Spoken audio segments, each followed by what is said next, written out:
Kalau kita bercakap pasal hutang, apa yang Diana sebut tadi, saya suka perkataan ayat tu. Dia kata jadi hutang terlalu banyak.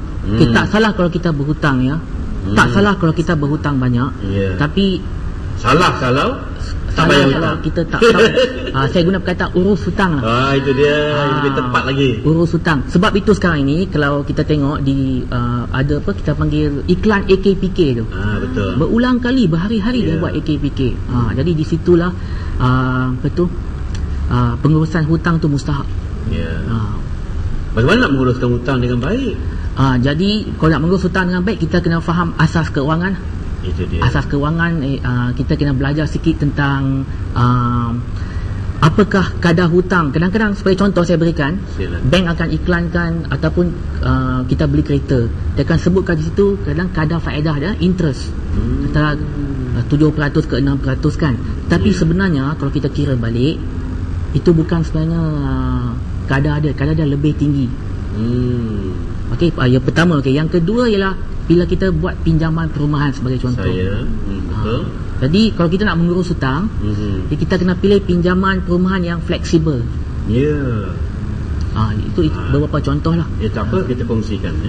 Satu yang menarik juga, kalau kita lihat Diana sekarang inilah, statistik mengatakan bahawa penggunaan kad kredit, kad kredit ataupun kad hutang di Malaysia ini, terutamanya termasuk di Selangor, yang paling tinggi lah dalam kalangan anak muda. Anak muda ya. Anak muda ya. Sementara pun anak muda yang memang rasa wah, soalan satu wajib mesti ada sekurang-kurangnya satu kad kredit. Ya, tetapi malangnya bahawa anak-anak muda ini dapati tidak dapat mentadbir urus kad kredit dengan baik dan betul. Adakah semestinya kita mempunyai kad kredit? Yang kedua, bagaimana kalau dah ada kad kredit, bagaimana sebaiknya nak gunakan kad kredit itu dengan bijak? Jadi sebabkan kesuntukan masa dalam program ni, saya akan jawab secara teruslah. Satu, adakah kita perlukan kad kredit? Jawapannya ya. Kita perlukan kad kredit. Sebagaimana kita perlukan pisau di dapur. Itu wajib ada. Ada pisau macam nak potong timun. Ini pendapat saya lah. Tak apa, silakan. Saya pasti ada di sana tu ada penasihat yang tak setuju. Bagi saya sekurang-kurangnya satu. Biar saya beritahu kenapa. Salah satu sebab ialah sekarang ini kebanyakan orang dia nak hospital swasta. Contohnya, bila masuk hospital swasta, sebelum kita masuk, hospital akan tanya ada kad tak?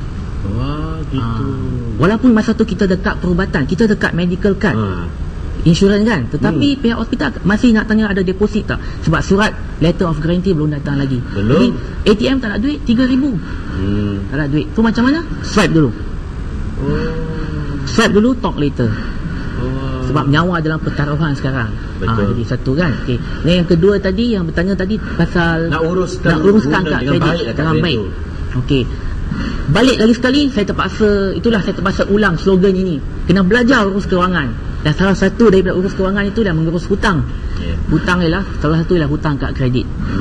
Jadi kalau kita nak uruskan hutang kad kredit ni, ada beberapa kita panggil petua. Ialah satu, jangan bayar minima.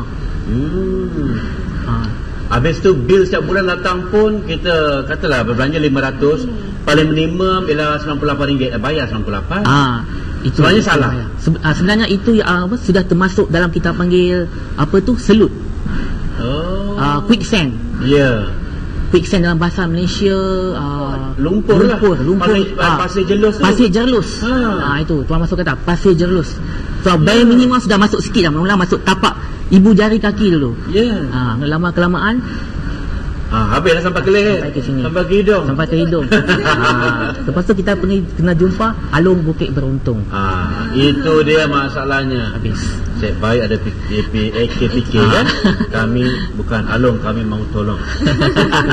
Baiklah, terima kasih dengan penjelasan itu. Bermakna kita perlu ada paling kurang satu lah ya. Paling kurang satu. Tapi gunakan dengan bijak. Itu dia. Baik dia.